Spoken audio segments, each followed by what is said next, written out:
Lux presents Hollywood.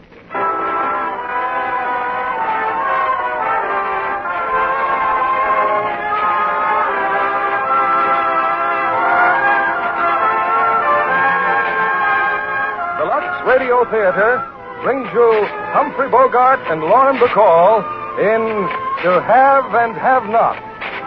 Ladies and gentlemen, your producer, Mr. William Keighley.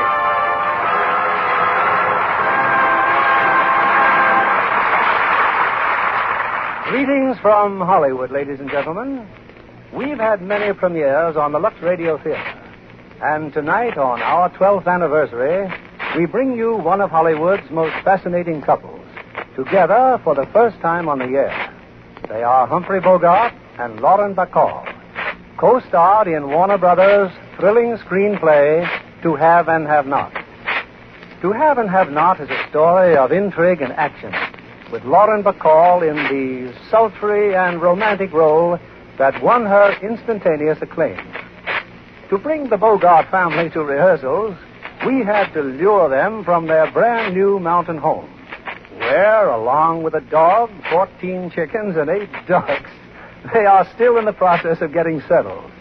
No phone as yet, no tables, and no drapes. But if you should drop in on a friendly visit of inspection, as I did, you'd find Lux Flakes doing their part in washing curtains, bedspreads, blankets, etc., etc., etc. When I commented on this fact, Bogey assured me that on his 54-foot yawl in Newport Harbor, which is the Bogart's home away from home, Lux Flakes are a standard part of the equipment, making this family loyal to Lux Flakes on land and sea. It's curtain time, and here's the first act of To Have and Have Not, starring Humphrey Bogart as Harry Morgan and Lauren Bacall as Mary Browning.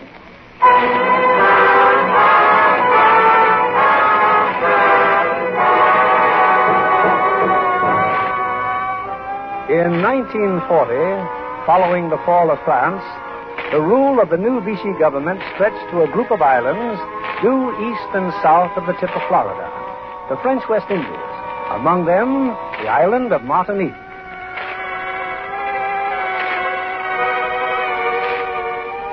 It's early evening. At a little town on the Martinique coast, a boat has just come into port. All right, Eddie, tie her up. That's what I'm doing, Harry. Tying her up good. Well, Mr. Johnson, want to go out again in the morning? No, I'm fed up with this kind of fishing. Yeah, I can see how you would be. You hook a couple of marlin that any good fisherman would give his life to tie in when you lose them both. Yeah, Mr. Johnson, you're just unlucky. Shut up, Eddie. About my bill. 16 days plus the rod and reel you lost overboard. The fishing tackle's your risk. Not when you lose it the way you did. I paid for the rent of it every day. Now, look, if you hired a car and ran it over a cliff, you'd have to pay for it. Well, that's entirely different. Not if you was in it. That's a good one, Harry. Yeah, that's a good one, Eddie. Now, look, I'm not You trying lost to... that gear through carelessness. It cost me $275. Then there's 16 days. It's 35 a day. That's a total of $835. I'll go to the bank in the morning. I was figuring you'd pay me off tonight. I don't keep cash like that at the hotel. Okay. Well, let's go up and have a drink. Yeah, why not? All right, lock up, Eddie. You mean I can't go with you? That's just what I mean. That drunken old fool. Hey, look, Mr. Johnson, Eddie's my worry, see? Now, don't you worry about Eddie. Well, are you coming or not? Yeah, I'm coming.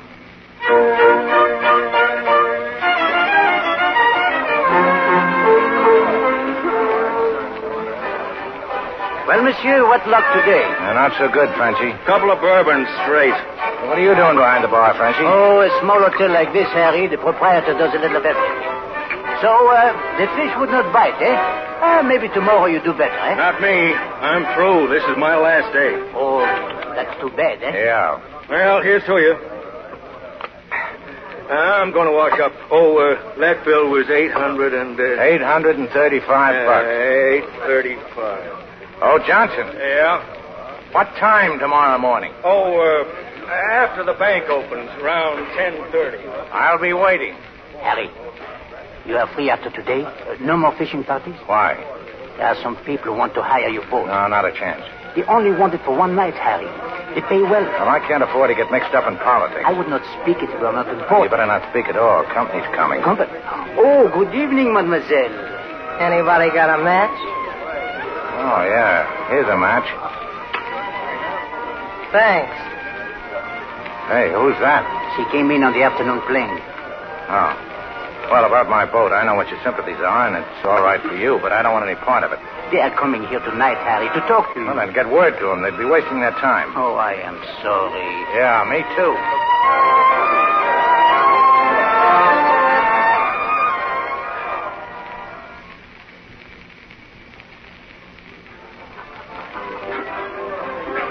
Harry, I've been looking all over for What's doing, Frenchie? those men who wanted to see you. I was unable to reach them. Well, tell them when they get here. It is dangerous for them to come here at all, but to come here for nothing. Oh, you don't even listen. Well, I'm looking to my client, Mr. Johnson. What's that dame doing with Johnson? Dame? The one who was out of matches. Oh, she's been with Johnson all evening. Her name is Browning, Marie Browning. Oh, she's leaving. Yeah, so am I.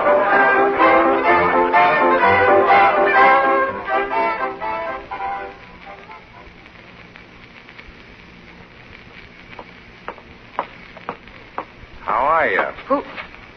Oh, hello. Going someplace? Just to my room, if you don't mind. Well, I don't mind, but mine's much closer. It's right here. Say, mister, what's got into you? Come on, let's have it. Have what? Johnson's wallet. I want that wallet, Slim. I'd rather you wouldn't call me Slim. You see, Steve, I'm a little too skinny to take it kindly. I'll quit the baby talk and hand it over. I didn't know you were a hotel detective. Johnson's my client. He didn't speak so well of you. Well, he's still my client. Here. That's more like it. Johnson owes me money. You know, you ought to pick on somebody to steal from who doesn't owe me money. He dropped his wallet and I picked it up. And you were going to give it back to him. No, I wasn't. I don't like him. Well, that's a pretty good reason. Besides, I need boat fare to get out of Martinique. That's another good reason. Well, what's in it? $60, a plane ticket, and $1,400 in traveler's checks. Did you expect more? Well, that bird owed me $835. And he said he'd have to go back to the bank tomorrow, and all the time he's got a ticket on a plane leaving at daylight. Then I've done you a favor. That's right. I'm entitled to something. See, what do you think it's fair? 50-50? Well, company. Please, Harry, I told him what you said, but I insisted on... It is not Gerard's fault, Mr. Morgan. I am Jean Beauclair. Come in, boys, and close the door. I told Gerard I wasn't interested. Wait a minute, this girl. I'd better go. No, stick around. It's all right to talk in front of you, isn't it, Slim? Go ahead, I don't mind. We'll give you 2,500 francs. We'd offer you more, but we haven't got it. Sorry, my boat's not available. I thought all Americans were friendly to our side, Monsieur Morgan. Yeah, well, there's a rumor they put fellows on Devil's Island for doing what you're doing. I'm not that friendly to anybody. Hey! Who's that? Relax. In here, Eddie. Hiya, Harry. Say, I wanted to talk to you about the... Hey, who are these guys? I saw them hanging around the dock after you left. For one who drinks, you have a good memory. Drinking don't bother my memory. If I did, I wouldn't drink. Forget how good it was. Say, was you ever bit by a dead bee? I have no memory of ever being bitten by any kind of bee. Were you, Eddie? Was I? Say, you're all right. You know, you gotta be careful of dead bees if you go around barefooted, because if you step on them, they sting you just as bad as if they's alive. I bet I've been bit 100 times that way. Well, why don't you bite them back? That's what Harry always says. But I ain't got no stinger. Please, must we listen to this? All right, Eddie. Hey, what do you want? Huh? Oh, I guess I forgot, Harry. Yeah, well, then I'll see you down at the dock later on tonight. Say, Harry, could you let me have a couple Here. of... thanks. You're all right, Harry. Well, so long. Now, look, Beauclair, I don't care who runs France or Martinique or who wants to run it. You'll have to get somebody else's boat. You're leaving? Yeah.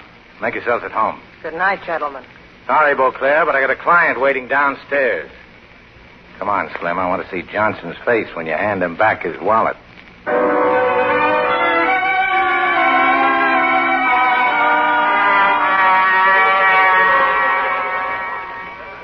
Well, there he is, still sitting at the same table. Hey, where you been? I've been looking all over for you. You're a fine one, Morgan, running off with my girl. She's got something she wants to give you, Mr. Johnson. Go ahead, Slim. Hand it over. That's my wallet. Yeah. Where'd you get this? I stole it. Stole it. And just what are you going to do about it? The question is, what are you going to do about it?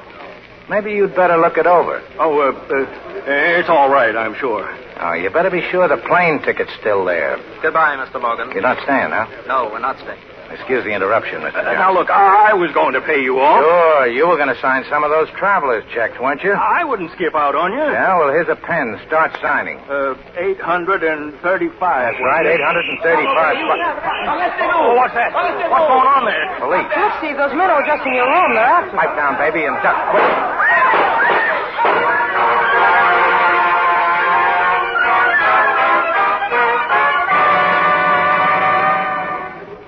Harry, he's dead. Mr. Johnson is dead. Yeah, that's right, Frenchie. Stray bullet. He couldn't ride any faster than he could duck.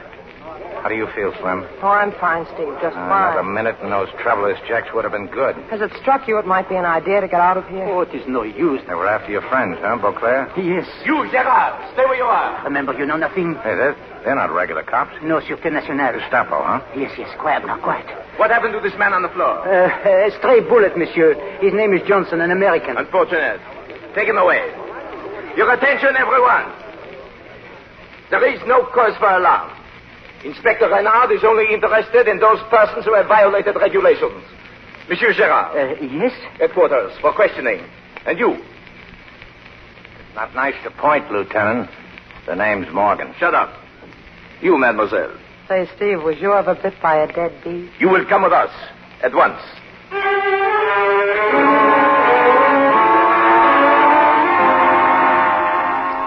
Hello? No, I told you nothing new. Beauclair and the others escaped. I don't know. Yes, later. Now then, you were saying, Monsieur Morgan, you did not know those men. That's right, Inspector. What was your connection with the dead man, Monsieur Johnson? He chartered my boat. But he was leaving Martinique in the morning, eh? Ah, his wallet here. There is no money in it, only traveler's checks. Yeah, well, there was some money in it. $60. I took it. Why? Because he owed me over $800. You will surrender it, please. Oh, wait a minute. And your passport. But do not be concerned. If your claim is just, it will be returned. That is all at the moment. Mademoiselle? Yes? Mary Browning, American, age 22. How long have you been in the city? I arrived by plane this afternoon. Residence? Hotel Marquis. Where did you come from? Trinidad. Alone? Yes. Why did you get off here? To buy a new hat. Why? To buy a new hat. Read the label. Maybe you'll believe me then. I never doubted you. It is your tone that is objectionable. I will ask you again. Because I didn't have money enough to go further. Where were you when the shooting occurred? I was in... You don't have to answer that stuff. Shut up, you. Don't answer I it. told you to shut up. Go ahead. Slap me. Monsieur Morgan, we wish merely to get to the bottom of this Well, affair. you'll never do it by slapping people around. It's bad luck. We shall see. If we need to question you further, you will be at the hotel? Well, you've got my dough and my passport. I'm stuck. By the way, what are your sympathies? Minding my own business. May I suggest... I don't need any advice about continuing to do it either. Let's go, Slim.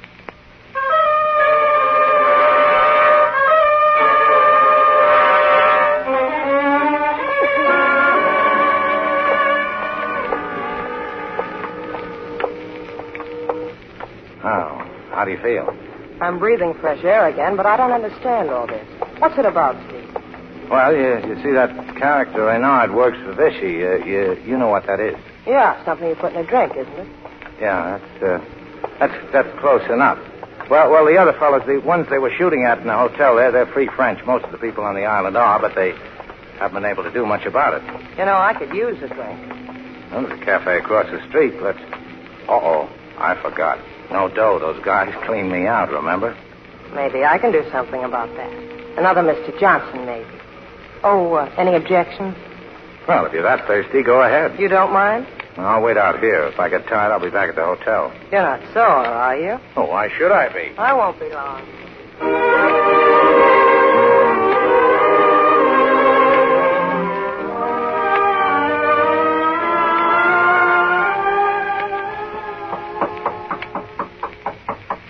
Come in? You didn't wait for me very long, did you? No. You're sore, aren't you? Well, why should I be sore? Oh, I didn't behave very well, did I? Yes, you did all right. I see you got a bottle. There was a naval officer. I asked for a bottle, and he gave it to me. Just like that. Yeah, he was feeling good, but you're not. Now, look, I don't give I know. You don't give a hoop what I do. But when I do it, you get sore. After all, you told me to, you know. I told you. Well, you said go ahead, didn't you? Yeah, that's right. I guess I did. Would you rather I wouldn't do things like that? Oh, why ask me? I'd like to know. Full of all the screwy... All right, I won't do it anymore. Now, look, I didn't I say... know you didn't. Don't worry. I know what I'm doing. Yeah, well, as long as you do, sit down. How long have you been away from home? This is about the time for it, isn't it? The story of my life. I got a pretty fair idea already. Who told you? You did? That slap you took from Reynard, you hardly blinked an eye. It takes practice to be able to do that. The next time I get slapped, I'll be sure to do something about it. Hey, you forgot your bottle. I don't want it. Who's sore now? I am.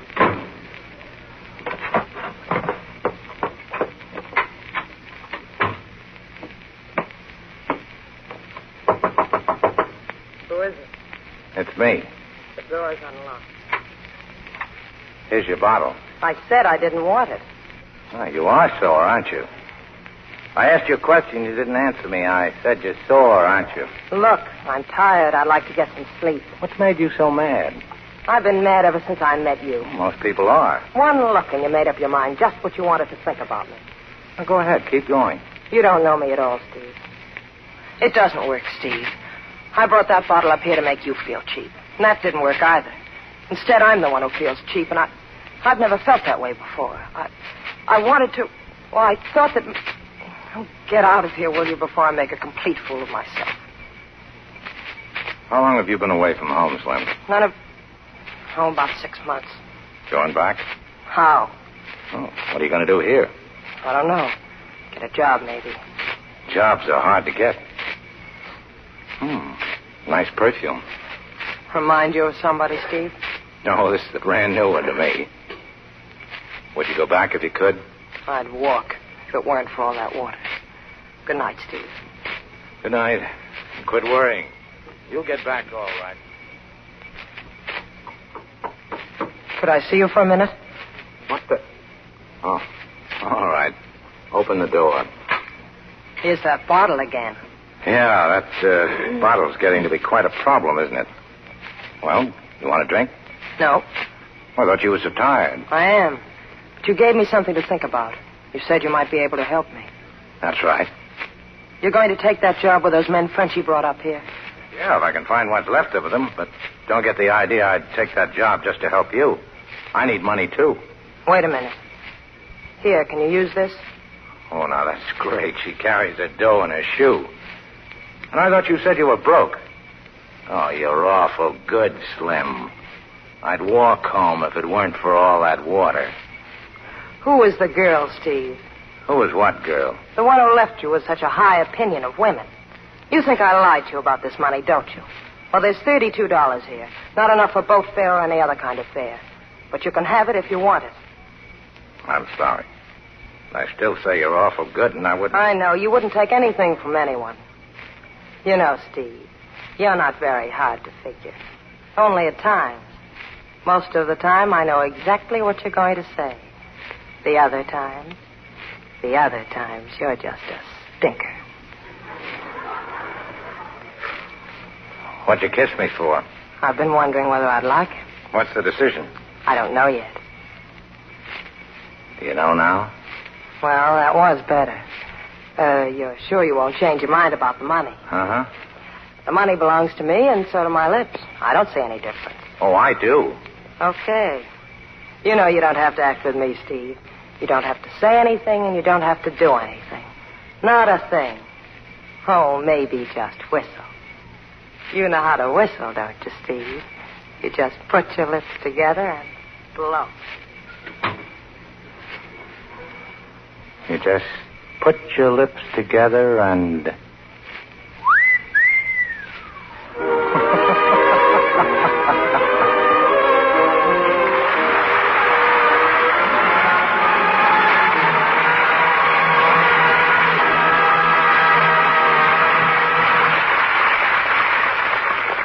Our stars, Humphrey Bogart and Lauren Bacall, will return with Act Two of To Have and Have Not in just a moment. Where have you been today, Libby? Sure, and I've been drinking cambric tea with a sweet and gracious little lady. Oh, someone with an Irish brogue. A temporary brogue. Margaret O'Brien had to learn it for her part in Metro-Goldwyn-Mayer's Three Wise Fools, so she loves to practice it. Margaret never lacks for admirers. Oh, everyone she works with adores her. It's no wonder she's so convincing in Three Wise Fools when she wraps the three old bachelors around her finger. Lionel Barrymore, Lewis Stone, and Edward Arnold enjoyed it thoroughly. Margaret takes a keen interest in the other actors, doesn't she? Oh, yes.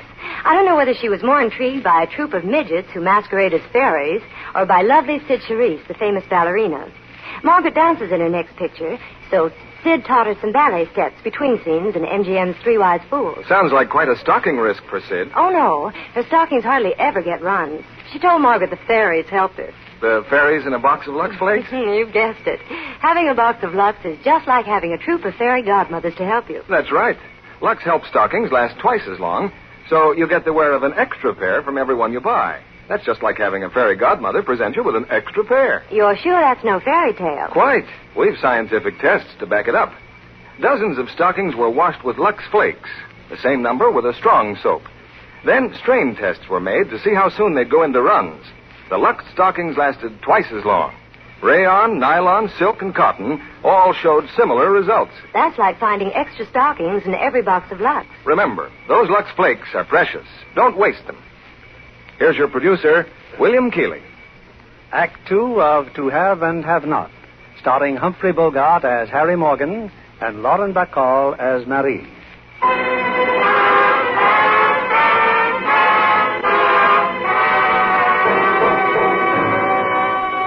Since escaping the Vichy police, Jean Beauclair of the French underground has been hiding out on the outskirts of town, a bullet wound in his leg. It's early morning now, and Beauclair has two visitors, Gerard, the hotel proprietor, and Harry Morgan. Last night, Mr. Morgan, you definitely refused to have anything to do with us. Why have you changed your mind? I need the money. Last night I didn't. What's the job? You will take your boat to Angela, about 3 kilometers from the point. The cove and little jetty. You know it then. Yeah. You will go at night. When you're off the jetty, flash a light. It will be answered. There will be 2 people to take aboard. I know the name of only one, Paul de Brissac. How about landing him back here? Oh, not here. You know Cape St. Pierre, Harry? Uh-huh. I will have a rowboat and will meet you there offshore. Okay, I'll leave around noon. With luck and no patrol boats, I'll be back at St. Pierre a little after midnight. Well, I won't be carrying lights, Frenchy, so keep your eyes open. If it weren't for this leg of mine, I'm glad you're on our side, Morgan. Oh, I'm not. I'm getting paid. Oh, I'd like my money now. There, that envelope. Thanks. How is the leg? Please, I'd feel better if you were on your way. All right, good luck. You need the luck now. You and de Brissac. Oh, that girl, Morgan. The one you call Slim. Well, she's leaving Martinique on the afternoon plane. We can both forget about her.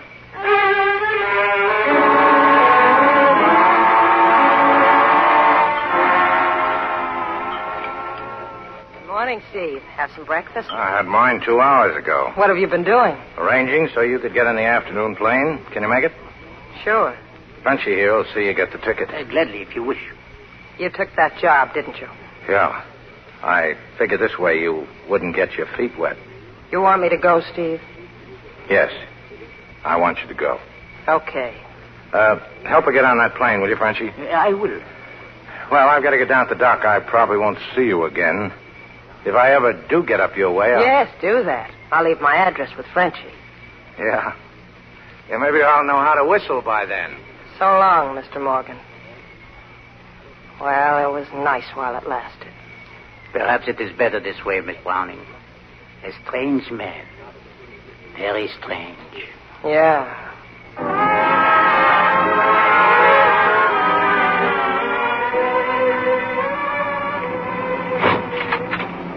Come out of there. Come on out of there before I... Eddie. Put down the gun, Harry. It's just me. Well, now, how'd you get aboard? I thought I told you to... sneaked on at the dock while you was working on the engines. Oh, if I thought you could swim, I'd dump you overboard. You're an old joker, Harry. You and me's got to stick together when there's trouble. How do you know there's trouble? You can't fool me. Say, where are we going? Eddie, what would you do if somebody took a shot at you? Took a shot at me? With a gun? Who's going to shoot at me? Well, if you're lucky, nobody. Harry, where are we going? I'll tell you when the time comes. Put on a sweater. It's getting cold. Say, what's going on? What's all the darn guns for? 2 rifles and... In case we run into a shark or something. Hey, what do you mean, or something? We're going on a job. Can you shoot one of those things? Anybody knows how to handle a rifle. All you gotta do is work the lever and pull the trigger. Hey, what do I gotta work a gun for? I just wondered if you could. Sometimes you act so stupid, Harry. Sometimes... Is it gonna be that bad? It all depends. That's why you didn't want to carry me. You was afraid I'd get hurt. You was thinking of me. What are you laughing at? I was just wondering whether you're going to hold together or not. Well, I'm a good man, Harry. You know I am. Yeah, well, we're going to pick up a couple of guys, Eddie. Now take this gun and get aft. If there's any trouble, start shooting. But don't shoot me. Yeah, but supposing something happens to you, what do I do then? Oh, how do I know? You invited yourself on this trip. We'll make an Angela in about 30 minutes.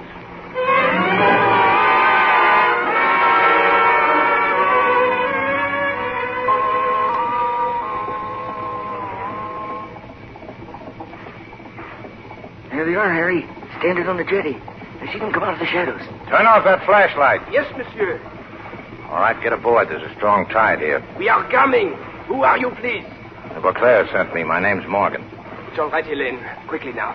Now, wait a minute. Beauclair didn't say anything about a woman. Permit me, Captain. This is my wife. How do you do? Now, what do you want to bring her? Well, it's your funeral. All right, Eddie, let's get out of here. What happened to Beauclair, Captain? Well, he ran into a little trouble. Monsieur Morgan, who are you? I own this boat. Beauclair hired me to pick you up. You're on our side? No. I don't understand. Well, I don't understand what kind of a war you guys was fighting. Lugging your wives around with you. You're being paid for this. That's what I said. Then I suggest you stop talking and get us to Martinique. That's just where we're going, sister.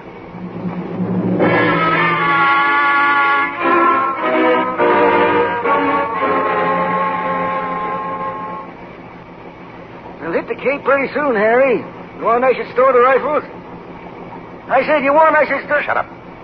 There you go again. I asked you... Turn the motors off. Huh? Turn them off.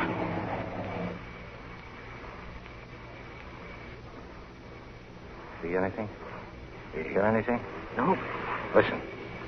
There's a ship out there. Patrol boat. Take the wheel, Eddie. Why did you shut off your engine? Keep quiet. What is it? It is a patrol boat, ain't it? Hey, give me that gun. You can't fight them guys. Oh, what's the matter, Eddie? This is where you ought to be telling me how good you are. If I can do it, but what do you want me to do? What does this mean, Monsieur Morgan? You and your wife get down on the deck and stay there. You'll try to resist them with a rifle? He's got a searchlight. They see us. Get down on the deck. You save France. I'm going to save my boat. Stand by! Stand by or we'll fire! Harry, get their searchlight. Shoot it out. Well, I can try anyway. You got it, Harry. Hey, you want me to shoot too? Stay on that wheel. Full speed, Eddie. All she's got. Hurry. Oh, they're shooting at us. Don't shoot! Don't shoot! Save your breath, mister. They'll run us down. They'll sink us. Yeah, they might. That's a chance we'll have to take. Get down. Stop. Oh! Got him, huh? Yeah. Should have laid down. Let me down now. Do something. Please, do something. I am, lady. I'm getting us out of here.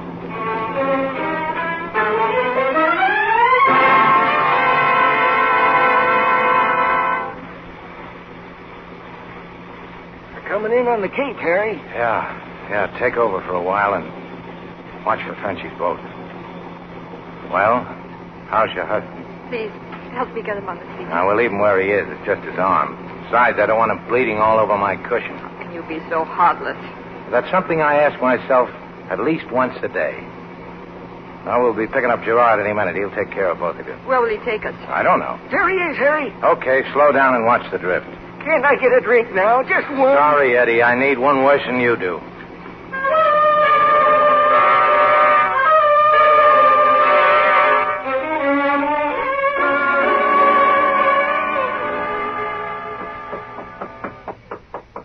Yeah?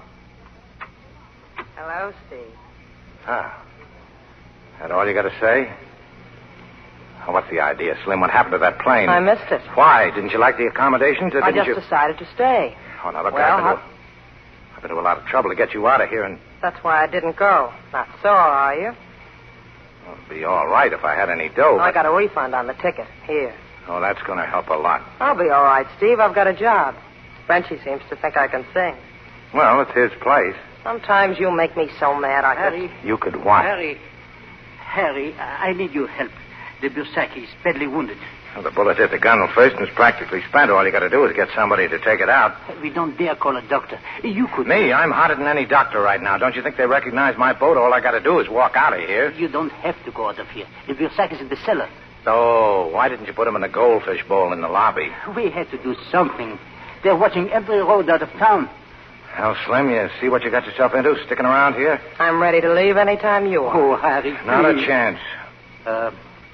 Harry, my wife tells me your bill is overdue. 6,356 francs. Oh. We will be glad to dismiss the bill if you will do this for us. You'll throw her bill in, too, Slim's? Yes, hers too. Uh-huh.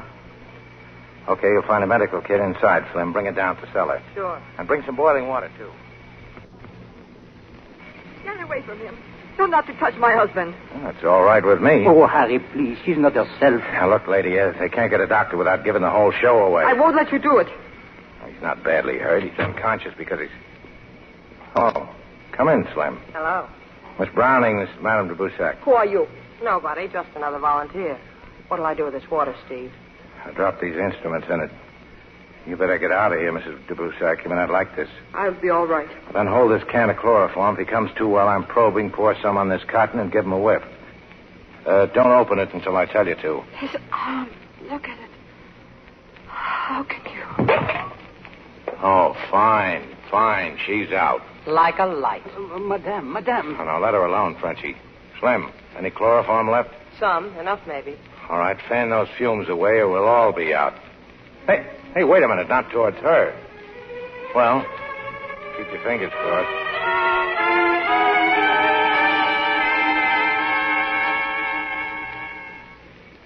Let's have that dressing, Frenchie.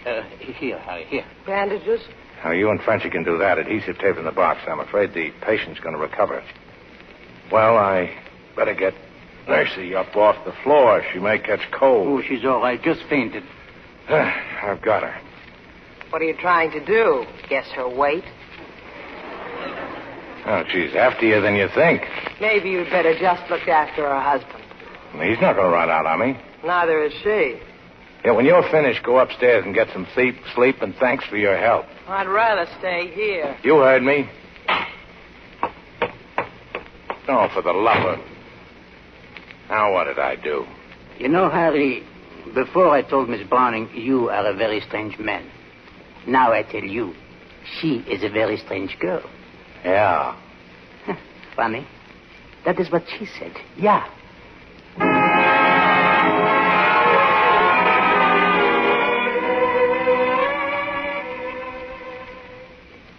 How do you feel now? Very stupid. I'm not in the habit of fainting. Well, your husband's okay. I just put him to sleep again with a pill. I'll stay here with him. Tell me, why did you tag along on a trip like this? I wanted to be with him. Well, that's no reason. I was also told to come. They said no man was much good if he left someone behind for the Nazis to find and hold. Mm-hmm. Well, that makes sense. I told them I'd be no good, but I was afraid. Now I've made Paul that way, too. Now he's afraid. Well, he didn't invent it. Invent what? Being afraid. Thank you, Mr. Morgan. Mr. Morgan, You're not going to faint again, are you? No. I'm just having a hard time trying to say something. Well, I won't bite you. I'm sorry for the way I behaved. You're just sorry you made a fool of yourself. You don't make me angry when you say that. I don't think I'll ever be angry again with anything you said. Another screwy dame. Now, how can you... Hello. I hate to break this up, but I thought you'd want something to eat. Thank you. How's the patient, Doctor, or haven't you looked lately? He'll be all right. I hope you have everything you need here, Mrs. de Bursac. The eggs may be a little hard-boiled, Oh, they're but... fine. I like them that way. You're lucky, isn't she? Well, I'm going up and get some sleep. If you need me, tell Gerard.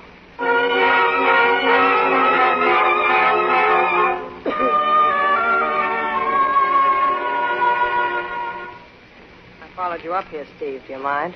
Oh, suit yourself. Thanks. For what? I'd like a match. Here. Now I need a cigarette. Well, help yourself. Thanks. Steve, aren't you hungry? Nope.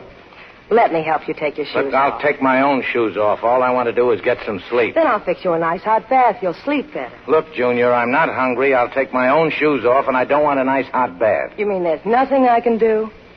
Uh-huh. You can get out. You know, Mr. Morgan, you don't make me angry when you say that. I don't think I'll ever be angry again at anything you say. How am I doing, Steve? Does it work a second time? Look, you want to do something for me, don't you? Yes.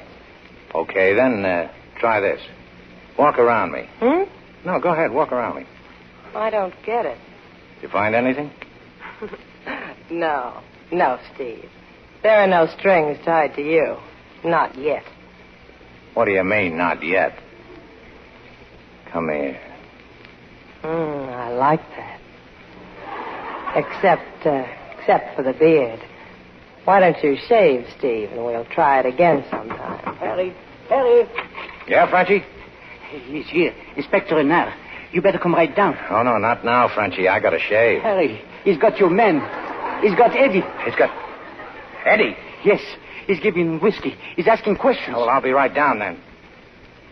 No, Slim, I've got no strings. Only a rope right around my neck.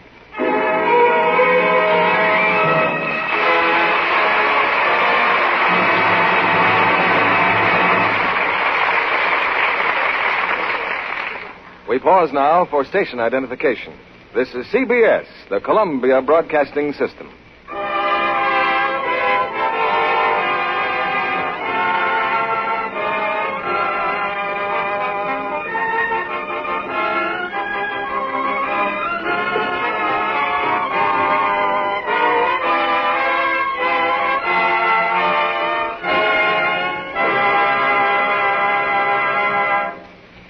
We'll bring you Act 3 of To Have and Have Not, starring Humphrey Bogart and Lauren Bacall, in a moment. Being discovered by a talent scout doesn't usually mean immediate stardom. Months of training in diction and acting may precede a starlet's introduction to the public. Our guest tonight, lovely Miss Carrie McCord, is training at Fox right now, and it looks as though big things were in store for her. Do you spend much time on the sets, Carrie? Yes, indeed, Mr. Keeley. When I first signed, Fox was just finishing Darrell F. Zanuck's The Razor's Edge, and I watched Jean Tierney every chance I could. An excellent way to learn technique. Well, I liked her own powers, too. Well, they were both perfect casting for Somerset Maugham's novel. I'd love to be in a picture that called for a stunning wardrobe like Jean's. You're naturally interested in clothes. Oh, yes. I used to be a model, fashion shows especially. Well, Jean Tierney was also a model. Oh, that's encouraging. We're alike in something else, too. What's that? Our clothes get the same kind of care. Lux Flakes? Naturally. I found out from the wardrobe mistress that the beautiful blouses and sweaters Jean wears in The Razor's Edge were washed regularly with Lux. I've used Lux for my own nice things for years. You'll find Lux is the favorite of Hollywood studios, Carrie, because it takes such good care of colors and nice fabrics. Well, that's been my experience, Mr. Kennedy. Actual tests support that, too. Carefully supervised washing tests were made by a famous laboratory on dozens of different fabrics and colors. In case after case, those washed the Lux way were still lovely, but when those washed the wrong way were faded and drab. In fact, the Lux ones stayed color fresh and new looking up to 3 times as long. With the high cost of clothes these days, keeping them attractive longer is important to any girl. And that's one of the reasons Lux is worth waiting for if you can't get it the first time you try. Just keep asking for it. More is on the way. Here's Mr. Keeley at the microphone. After the play, we'll bring our stars back for their customary curtain call. Here they are in Act 3 of To Have and Have Not. Humphrey Bogart as Harry Morgan, Lauren Bacall as Marie.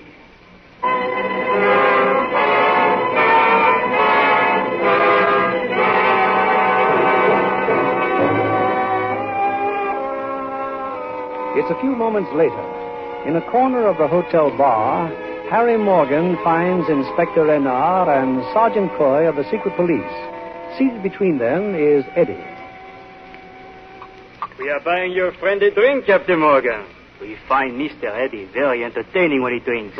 You hear that, Harry? He called me Mister. Yeah, what were you boys talking about? Yeah, I was telling him about the big marlin you and me hooked onto last night.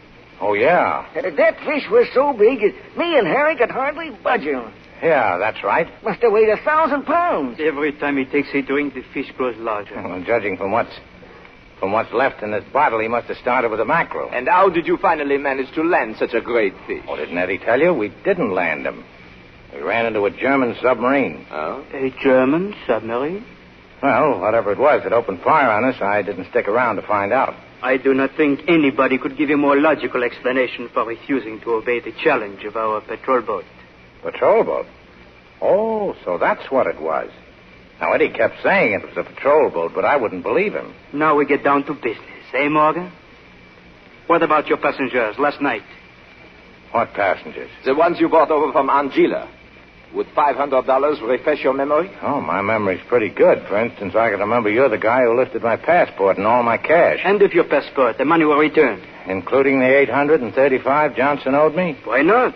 Now, where are they, your passengers?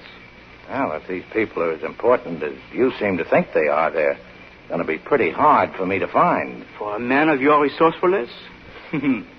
Not too difficult. Think it over. Let me know, Morgan. Come along, Coyote. Goodbye, Mr. Reddy.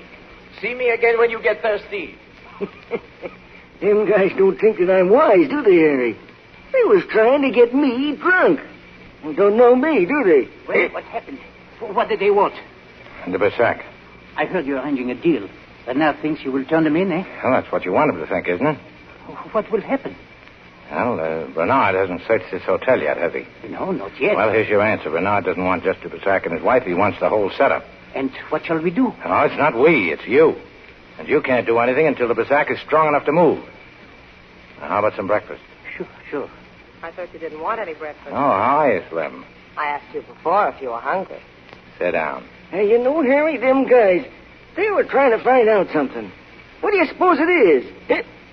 Well, you don't know? No, I ain't got no idea. Well, that's a good way to leave it. Say, you got the hiccups. Have I, Harry? Oh, yeah. Don't you think you'd better take a drink of water? Water. I'm getting out of here. And don't you worry none about me, Harry. Yeah, well, you stay away from the police. You know, they're not going to believe that story you told them a second time. What story was that, Harry? I forgot. Well, just beat it and keep out of sight. Sure, Harry, sure. Well, I'm starting work tonight, Steve. You're a singer now, huh? I'd be interested to know what you think. Will you be there? I don't know, maybe.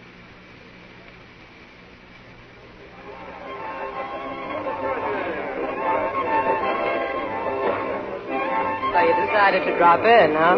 Yeah. I do my song in a few minutes. Like my dress? Well, you won't have to sing much in that outfit. You know, Steve, sometimes you make me so That's mad. why I do it. You haven't seen Eddie, have you? Not since noon. Why? Well, he left the boat and he hasn't come back. Anything wrong? Plenty. They don't look now, but there's a guy by the door been following me. Keep an eye on him, will you? I'll be down the cellar. Give Mrs. de Versac my love. I'd give her my own if she had that dress on. How's your patient? That's what I'm going to find out.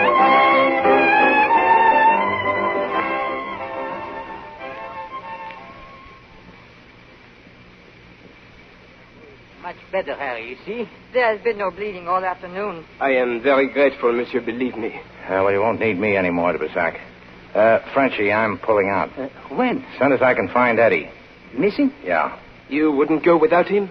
No, I don't think Eddie likes that. Now, look, Frenchie. As soon as I'm gone, Renard's going to turn this place upside down. You better start figuring how and where you're going to move our patient here. It would be best if my wife and I went with you. Well, I'm still trying to get out of the jam I got into bringing you here. Just why'd you come in the first place? Did you ever hear of Pierre Villemar? Villemar? Yeah. Hey, he was quite a guy. The Vichy got him, didn't he? He's dead, isn't he? No, monsieur, he's not dead. He's on Devil's Island.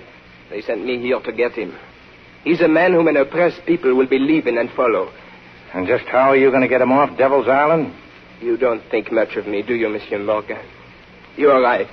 I am not a brave man. Well, I'd still like to know how you're going to spring Villemar. We will find a way. If it fails, if I die, someone else will try again. There always will be someone else. Yeah. Originally, we planned to do everything from here, but now, because of my clumsiness, it is impossible. That's the reason we have to go with you. Well, they've got the docks covered. They're all over the place. How will you go? Well, they're watching me to find you. As long as I haven't got you along, I can get on my boat. There'll be a fog tonight. I can drift out beyond the breakwater before I start my engines. I'll have trouble enough without you. Harry, if only... No, Morgan is right, Gerard. This is not his fight yet. Oh, Gerard told me of your refusing Renard's offer. How do you know I won't take it? There are many things a man will do, monsieur. But betrayal for a price is not in your makeup.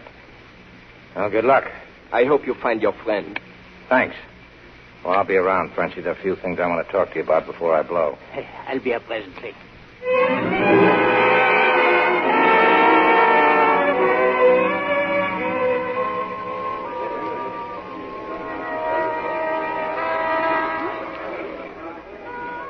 Any sign of Eddie?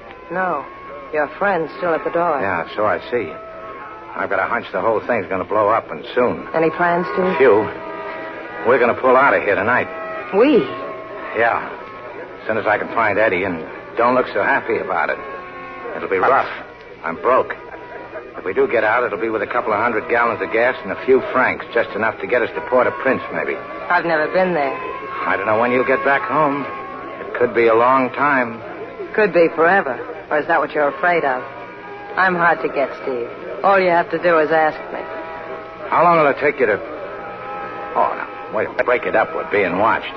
I'd better give on with another song anyway. I'll see you later on. Yeah, later on.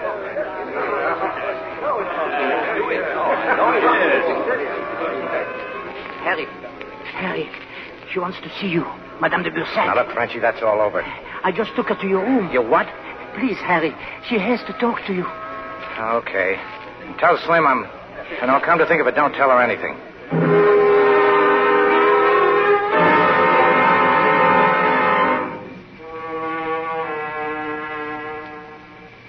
Come up here, it's too much of a chance. I had to see you. It's about this jewelry. I'd like you to take these. They're all Paul and I have left. Save them until we can come for What them. if they get me before I get out? And throw them overboard. At least they won't have them. Well, suppose I never see you again. Then let it be a part payment for all you've done for us. Miss Browning. I keep barging in, don't I? Renard just came in, Steve. He's on his way up. Did he see you? I don't think so. All right, get in the other room, both of you. Go on, hurry. But suppose he... And keep quiet. As soon as I get rid of her now, I'd take her back down to cellar. Okay, Steve. Are you looking for me, Renard? Do you mind if we come in? No, not at all. And any friends of yours... Get up. Search him. Keep your hands up, Morgan. Okay, relax. I don't carry guns. Now, what's on your mind, Renard? The whereabouts of Monsieur and Madame de Bursac. Well, how would I know? Well, I thought perhaps you... Perfume. Very nice. You like it, huh? Yes. So do I. All right, Slim, come on out. Good evening. Mademoiselle. Well, now we are all here, except your friend, Mr. Eddie. You've got Eddie? Yes, we've got Eddie. What are you going to do with him? Oh, if you will not give us the information we want, perhaps he will. We made a mistake this morning of giving him liquor. This time we will withhold it. Oh, he couldn't stand that. He'd crack wide open. All of which you could prevent. Yeah. Yeah, I could. You got a cigarette, Slim? Here. Thanks. Can't you make Eddie talk, Renard? When necessary. Got a match, Slim? Sorry, There's some over in that drawer. You could save your friend a great deal of, shall we say, discomfort? I don't see any matches, Steve. Well, there's a whole box of them. Never mind, I'll get them. How much money did you offer me, Renard? $835 and $500, wasn't it? Except now I don't believe I will pay anything. Yeah. Yeah, you're probably right. Eddie will talk. He'll have to talk. There's nothing else I can do but... But what? But this. Look out, he's got a gun! Oh! Sorry, Renard. Coyo shouldn't have shot first. When somebody shoots at you, you got to shoot back. All right, Slim. Yes, Steve. You know, I'd forgotten all about the gun in the drawer. Thanks. Listen to me, Morgan. I've listened to you long enough. Now get him up. You forget we still have that drunk. So you were going to drive Eddie nuts, picking on a poor old rummy that never... And slapping girls around. That's right. Go for your gun, Renard. Your boy on the floor needs company. No, Harry, don't. Get the gun, Frenchie. Yes, Harry, yes. Now get over that couch, Renard, both of you. Don't bother me, Frenchie. I'm getting mad. All right, Madame de Bursac, come on out. Let me introduce you fellas. This is Madame de Bursac. The other one's down the cellar, her husband. Take her down, Frenchie. Get some help. Have them both ready to leave on the boat, then come back here. Slim, you pack. We're shoving off as soon as we get Eddie out. And just how do you think you will get him out? Shut up. At the telephone in the hall, Renard. You're going to tell someone to let Eddie out. Oh, yes, you are. One of you. Because you're both going to take a beating until someone gets on that phone. That means one of you is going to take a beating for nothing. I don't care which one it is. But I'd like to start with you, Renard.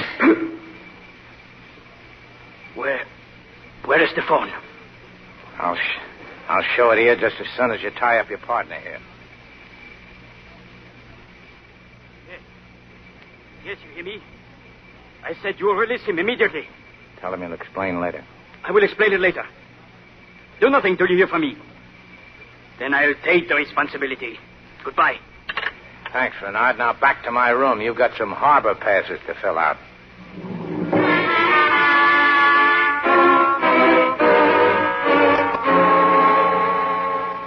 Everything is ready, Harry. The Bursac and Madame, they're waiting. Yeah, we'll take them down to the wharf. Here, these passes will get them through the guards. Where will you take them, Harry? Well, maybe Devil's Island. What? Well, it's just a short stop to pick up your friend Vilmers. He's still there, isn't he? Oh, Harry, do not joke. Well, that's what you wanted, wasn't it? Oh, Harry, je suis tellement reconnaissant que tu fais ça pour moi. Yeah, well, that's all right. Just don't kiss me. Oh, now, Harry. Why are you doing this, Harry? I don't know. Maybe because I like you and maybe because I don't like them. Oh, you'll have to take care of those guys. Renard and his pal, they're in my room. We will give you plenty of time. If you let them go, they'll come back here and burn this place down. It will be a very small fire. When Vilmar comes back, we will start a bigger fire. Okay. I'll see you at the boat, Frenchie.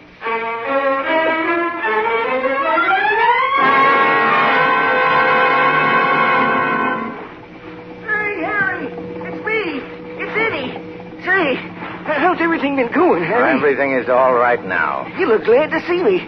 You know, a funny thing. Yeah, I know. At the police station. I've been at the police station. We're shoving off, Eddie. Ready, Slim? Already. They're down in your cabin. Hey, what is this? She going with us? Yeah, it looks like it.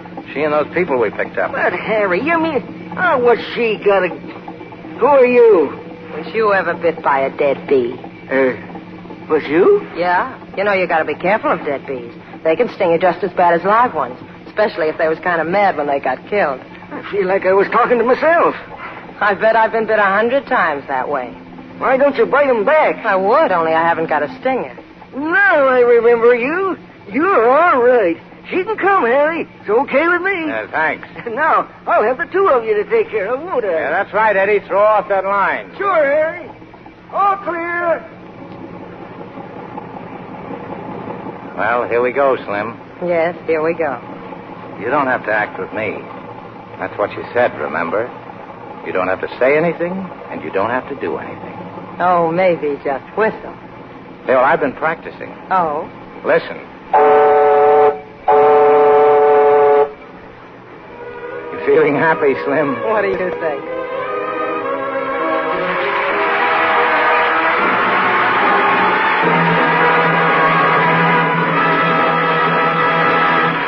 Our stars will return for their curtain calls in a moment. Grandmother is sitting quietly in the living room. That is, until young Jane bursts in. Mother!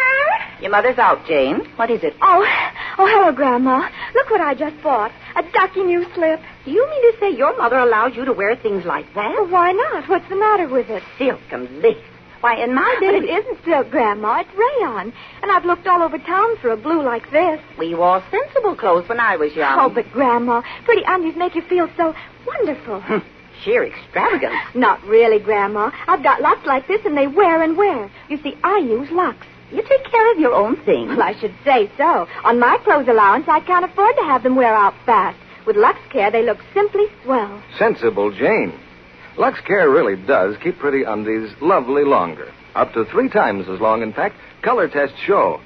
I've seen identical slips. One washed the wrong way with the wrong kind of soap, and one washed the right way, the Lux way. And you'd be amazed at the difference after 30 washings. One was faded and drab. The Luxed ones were still lovely looking. So, if you value your pretty things, Lux them after every wearing. If you don't find Lux Flakes at your dealer's, try again soon. More is on the way to him. Lux Flakes are worth waiting for. We return you now to William Keighley. Back for a well-deserved curtain call come the stars of To Have and Have Not, Humphrey Bogart and Lauren Bacall.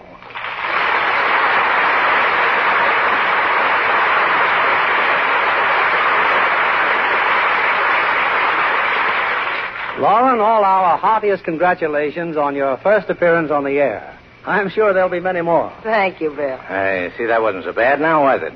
What if you do make a slip on the air? There's only 30 million people out there ready to jump down your throat. You know, Lauren... Just a minute, Bill. The name she answers to is Betty. You only call her Lauren when you're sore at her. I see. Okay, Bogey. As I said earlier, Betty, we've had many premieres in this theater. But tonight, I'd like to bring our audience a world premiere, something never before heard on the air. But I'm not sure Bogey would approve. But think, Bogey, 30 million people waiting breathlessly to hear it. Yeah, but think of me, my nerves. Every time I hear it, I jump. Yeah, but in spite of personal sacrifice, the audience must come first. Now, how about it, Betty? Oh, shall I, Bogey? Okay, honey. Thank you, Bogey. Ladies and gentlemen, for the first time on the air, you're about to hear an instrument made famous by tonight's play, immortalized by the line, "Whenever you want me, whistle." It's Betty Bacall blowing the special whistle which he carries for that special purpose. Ready, Betty? Ready, Bill. Blow.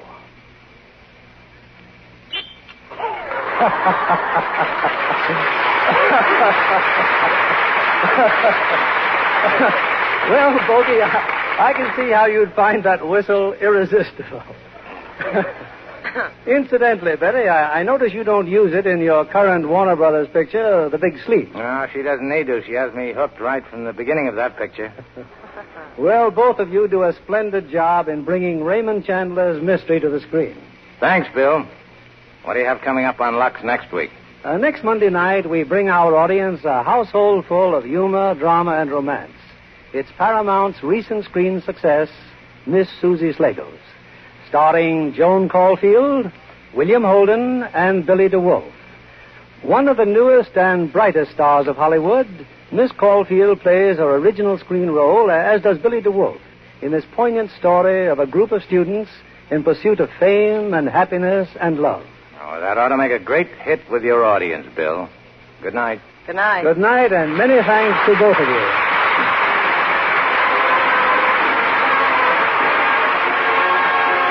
Our sponsor, the makers of Lux Flakes, join me in inviting you to be with us again next Monday evening, when the Lux Radio Theater brings you William Holden, Joan Caulfield, and Billy DeWolf in Miss Susie Slagles. This is William Keighley, saying good night to you from Hollywood.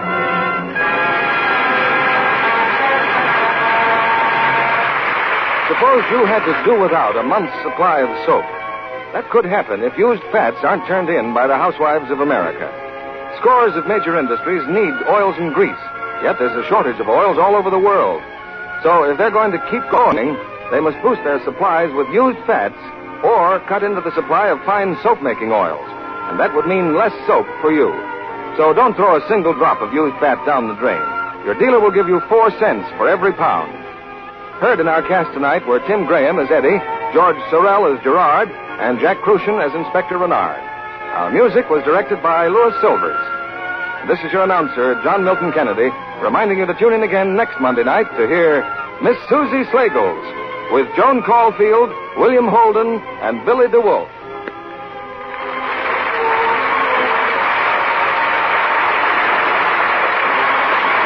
This is CBS, the Columbia Broadcasting System.